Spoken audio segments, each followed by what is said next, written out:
In this talk, we're going to learn about the field of genetics and address the what, why, and how of this exciting field.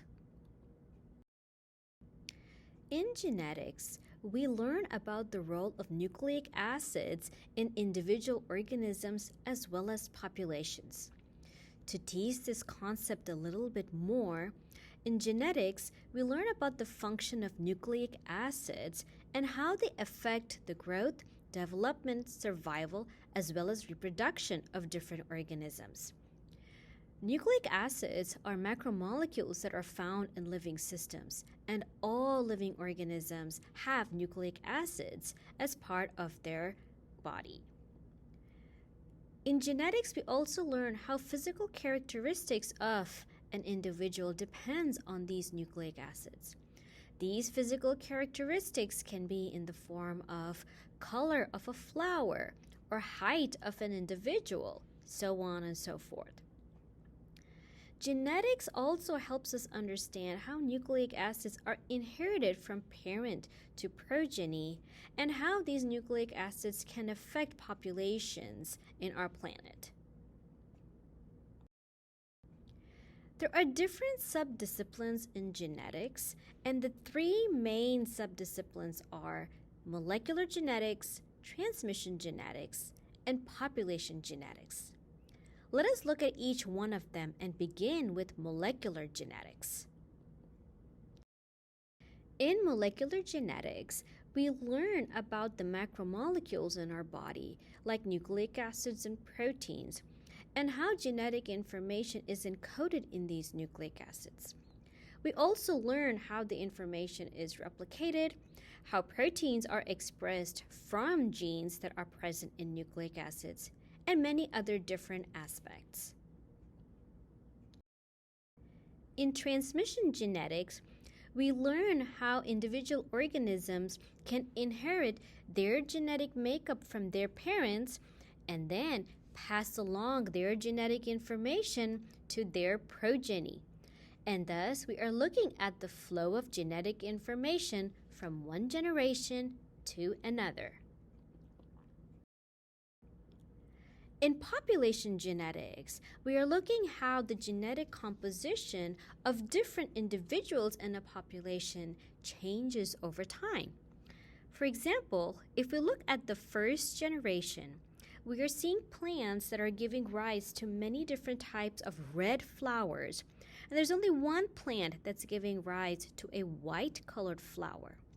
In this case, the flower color is a physical characteristic, and the color is dependent on the genetic composition of the plant.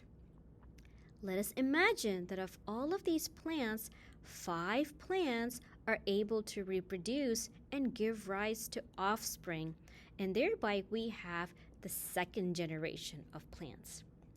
In this second generation of plants, we are able to see that now there are more plants that have white-colored flowers compared to the first generation. Now let us imagine that only 2 of these plants, and both of them give red-colored flowers, are able to successfully reproduce, thereby giving rise to the third generation. In this case, we are now able to see that there are no white-colored flowers. Hence, we are seeing a change in the population over time, and this is what is being studied in population genetics. There are many advantages of learning about genetics, so let us look at a few of them. The first one is that by learning about genetics, we're able to understand how different traits are inherited. We all know that we look similar to our biological parents and siblings, but not identical. So by understanding the field of genetics, we are able to know why this occurs. By understanding how inheritance occurs, we're also able to understand how diseases are inherited within families. By understanding how diseases are inherited and the molecular basis of these diseases, we are able to use our knowledge of genetics to make life-saving drugs. Genetics can also help us in obtaining plants and animals that have beneficial traits. Let us take the example of teosinte. Teosinte is a plant that is considered as the ancestor of modern-day corn. It gives rise to a fruit that looks like corn. However, when we look at how many kernels it has, it's much lesser than what we see in modern-day corn. In fact, in the figure, we are able to see and compare the size of the fruit obtained from teosinte to that of a $1/4 coin.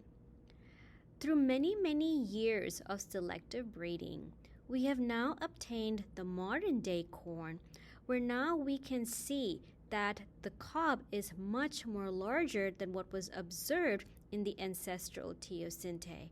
And now when we compare it to that of a $1/4 coin, we can definitely appreciate the difference in the fruit obtained from modern-day corn versus teosinte.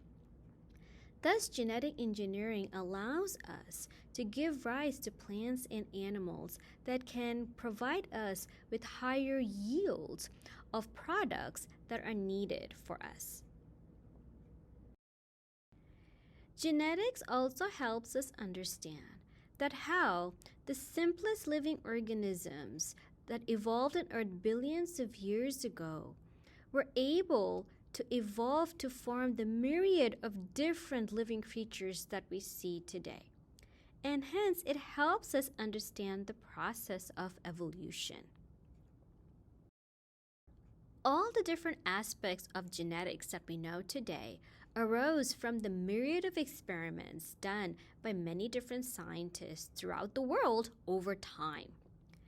Every experiment needs a model, and there are many different models to choose from.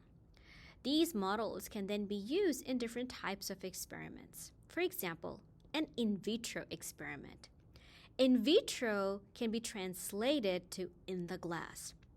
In vitro experiments are those that are done outside a living organism in an artificial environment. It usually does not involve any types of tissues or organs as part of the experiment. Thus, different models that can be used in vitro experiments are macromolecules like DNA or proteins or enzymes, etc. In vivo experiments, on the other hand, are those that are performed within a living organism. In fact, in vivo means within the living.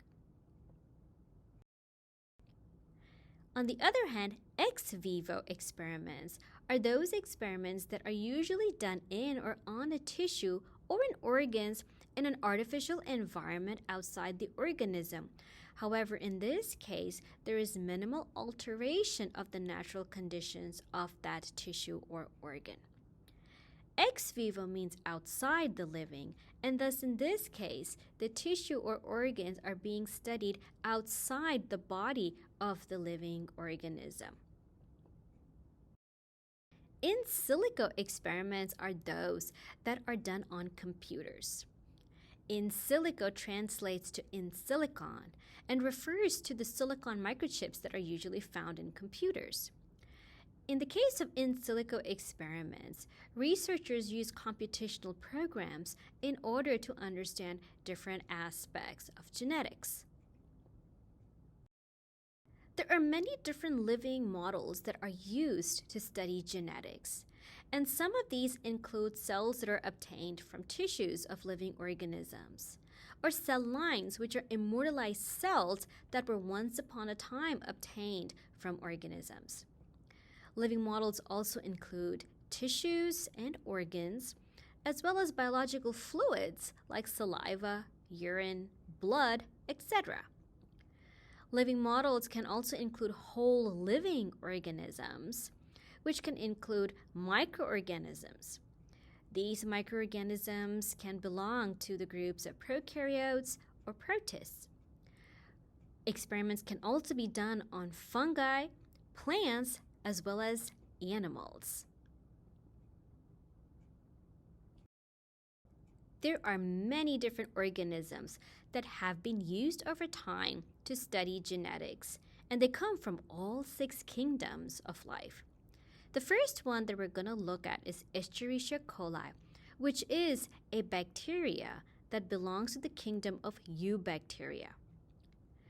Another unicellular organism that has been commonly used to study genetics is Saccharomyces cerevisiae, which belongs to the kingdom of fungi.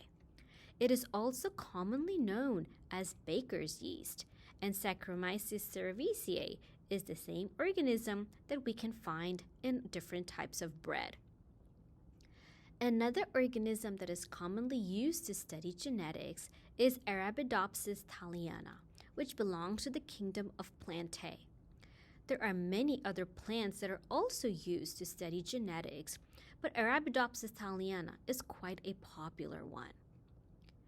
Caenorhabditis elegans is a nematode worm that belongs to the kingdom of Animalia and has also been widely used to study different aspects of genetics.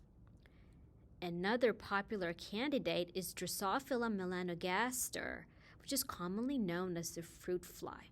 It also belongs to the kingdom of Animalia. Daniarario is a vertebrate fish, also commonly known as zebrafish, that researchers commonly use in their experiments.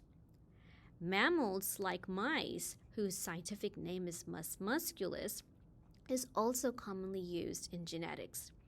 In addition to mice, there are other types of mammalian organisms that have been used by different researchers. Thus, we can see there are a variety of organisms that have been used to study many different aspects of genetics.